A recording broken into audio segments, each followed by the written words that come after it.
Nah, pada intinya untuk analisis sensitivitas, kita ingin tahu bagaimana pengaruh perubahan data solusi optimum.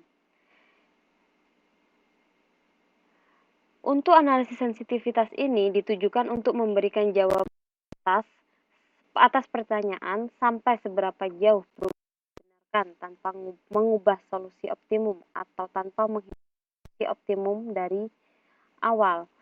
Jadi, sekalipun nanti ada perubahan, jika ada perubahan pada data kita atau kendala kita, namun ketika nanti ada perubahan pada fungsi atau solusi optimum kita, perubahan tersebut bisa ditoleransi atau hanya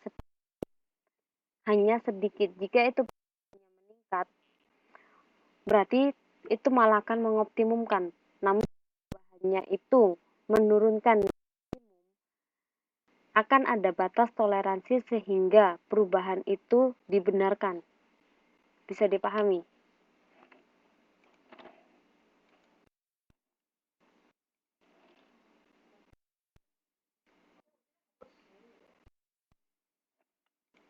Nah, 3 pertanyaan utama yang mendasari analisis sensitivitas ini merupakan yang pertama, kendala yang dapat dilonggarkan atau dinaikkan dan seberapa besar kelonggarannya atau kenaikannya dapat dinaikkan.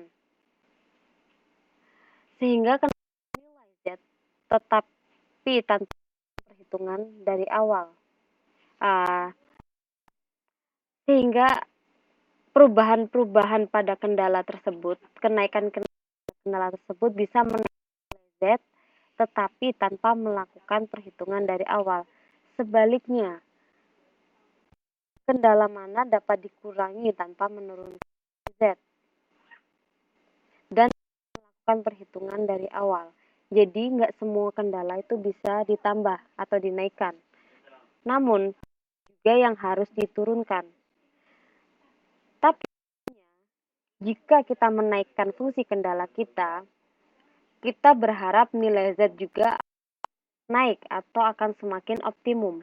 Namun, jika kita menurunkan fungsi kendala kita, maka kita harapkan penurunan itu tanpa menurunkan nilai dari fungsi Z, tanpa mengurangi optimalan dari fungsi Z. Untuk pertanyaan kedua, kendala mana mendapatkan prioritas untuk dilonggarkan atau dinaikkan? Jadi, kita akan nggak semua kendala bisa dinaikkan, nggak semua kendala bisa diturunkan. Akan bisa menganalisis apakah kendala ini untuk menaikkan dan apakah kendala ini untuk menurunkan. Nah, itulah nanti yang akan kita lakukan pada analisis sensitif. Dan pertanyaan ketiga, seberapa besar fungsi tujuan dapat dibenarkan untuk berubah tanpa mengubah solusi. Jadi koefisien fungsi tujuan itu ada kemungkinan berubah. Namun perubahan tersebut itu diharapkan tidak akan mengubah solusi optimalnya.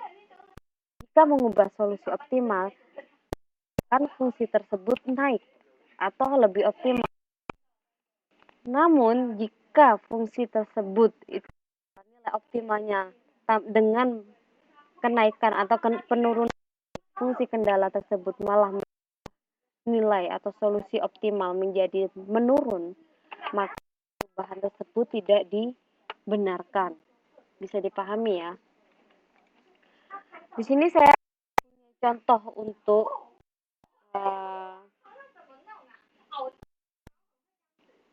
untuk analisis sensitivitas, kita tetap menggunakan metode grafik. Cara-cara yang kita gunakan di analisis sensitivitas ini ada hubungannya dengan grafik. Jadi di sini jika kita mempunyai fungsi Z yang kita ingin maksimumkan sama dengan 40x1 plus 30x2 dengan fungsi atau kendala-kendala yang kita punya. Yang pertama ada x1 plus 3x2 kurang dari sama dengan 60 untuk bahan baku. Jadi fungsi pertama ini ditujukan untuk bahan baku A dan fungsi kendala yang kedua yaitu 2x2 kurang dari sama dengan 30 untuk bahan baku B Dan fungsi kendala yang ketiga adalah 2x plus X2 kurang dari sama dengan 40 untuk tenaga kerja dengan asumsi X1 dan X2 lebih dari sama 0. Maka dengan menggunakan metode kita akan mempunyai gambar seperti ini atau grafik seperti ini. Jadi ini adalah fungsi kendala pertama. Dia memotong sumbu X1 30 dan sumbu X2 pada titik 20. Dan untuk fungsi kendala yang kedua, karena memiliki satu variabel saja yaitu X, dia akan memotong di sumbu pada poin 15. 2x2 sama dengan 30, berarti x2 sama dengan 15. Dan untuk fungsi kendala yang ketiga, dia memotong x pada titik 10 dan x2 pada titik 40. Maka dari sini, daerah-daerah di bawah perpotongan garis-garis kendala adalah solusi atau daerah layak untuk solusi optimumnya. Nah, di sini kita mempunyai titik A, B, C, D, dan E. Karena A ini 00, jadi nggak usah dihiraukan. Jadi di sini kita ada di titik B, C, D, dan E untuk nilai optimum pertama. Titik-titik optimum pertama ada. Nah, dari sini kita mengetahui untuk solusi optimum kita dapat capai pada titik C, yaitu pada titik X1-nya 15 dan X2-nya 10. Sehingga nilai Z-nya itu sama dengan 10 kali 15 plus 30 kali 10, yaitu 900.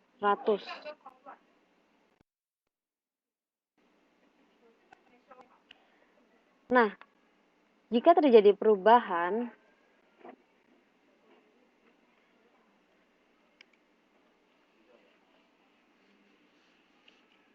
apa yang akan jadi dari perhitungan dengan metode grafik sebelumnya itu, kita bisa mencari solusi optimum yang pada titik C dengan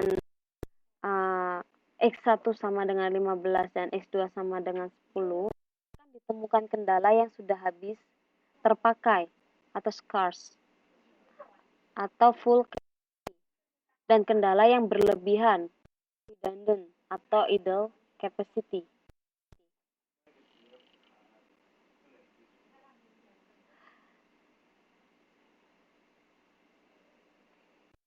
Jadi di sini intinya kalian tinggal memasukkan nilai optimum titik optimum ini ke masing-masing kesamaan kendalanya. Contohnya di sini kalian bisa lihat yang pertama untuk fungsi kendala yang pertama 1 plus 3x2 kurang dari sama dengan 60 untuk bahan baku A yang tersedia. Nah, bagaimana bahan baku A yang terpakai? Itu kita tinggal masukkan titik-titik ini, titik C ini. Untuk X1-nya 15, X2-nya 10. Jadi 2 15 ditambah 3 dikalikan 10 sama dengan 60. Ini berarti dia full capacity atau scarce, habis pakai. Nah, untuk fungsi kendala yang ketiga, dia 2x1 plus x2 sama dengan kurang dari sama dengan 40. Ini untuk tenaga kerja yang tersedia. Jadi, fungsi kendala merupakan tenaga kerja.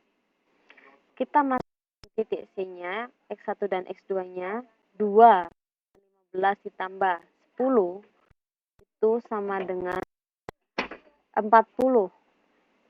Jadi di juga habis terpakai.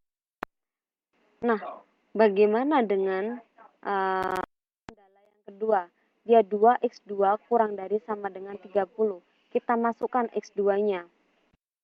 X2-nya di sini 10. Jadi dia hanya 2 kalikan 10, 20.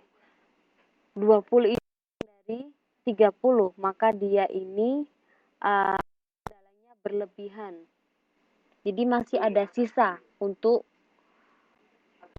baku yang B. Fungsi kendala yang kedua ini adalah untuk bahan baku yang B.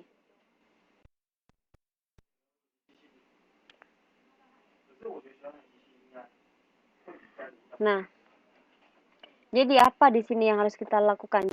Perubahan kapasitas sumber daya. Pertama, terjadi perubahan bahan baku A. Jika bahan baku A ditambah, maka persamaan bergeser hingga F atau persilangan antara kedua dan ketiga. Jadi titik F di sini.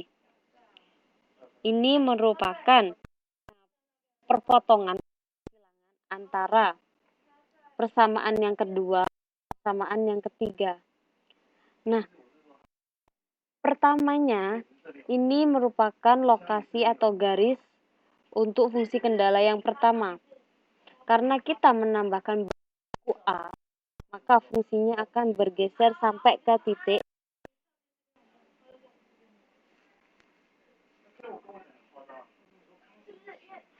Bisa dipahami ya?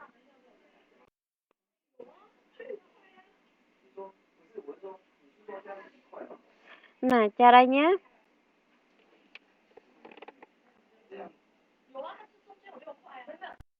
di sini pada titik F kita mempunyai persamaan 3 dan persamaan 2, persamaan kendala yang ketiga. Untuk kendala yang ketiga, kita mempunyai persamaan 2 X2 sama dengan 40 dan X2 sama dengan 30. X2-nya kita dapat 15. 15 ini kalian tinggal substitusikan persamaan yang ketiga.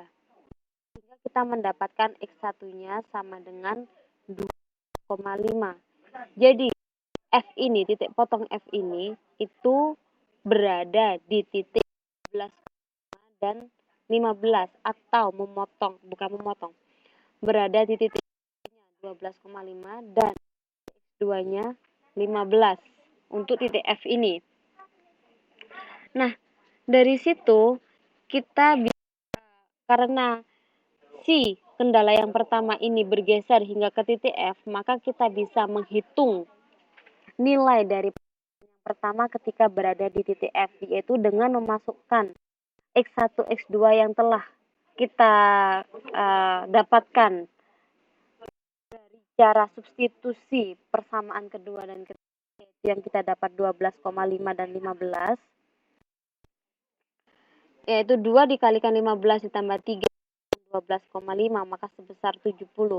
Jadi maksimum bahan akan naik 10. Itu nilai maksimum untuk kenaikan bahan baku A.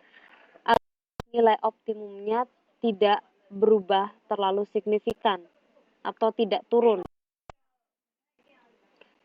Ini hasil dari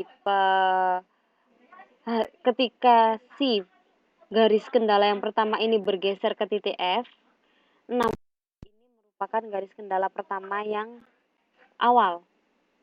Jadi perubahan maksimal untuk bahan baku A adalah 10. Nah, jika bahan baku A tersebut naik, maka nilai Z atau fungsi Z yang baru akan menjadi 40 dikalikan 2,5 ditambah 30 dikalikan 15 sama 950. Sehingga dari sini kita akan mengetahui adanya kenaikan Z atau dia menjadi lebih optimal karena ada kenaikan sebesar 50%. Bukan 50%, 50. 950 ini ada perubahan atau kenaikan A dikurangi nilai Z 900, maka ada keuntungan, kenaikan keuntungan sebesar 50. Jadi perubahan untuk bahan baku A yang dia ditambah itu dibenarkan.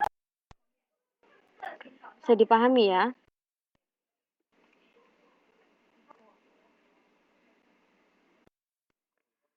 Nah, bagaimana bahan kapasitas sumber daya yang berubah jam tenaga kerja?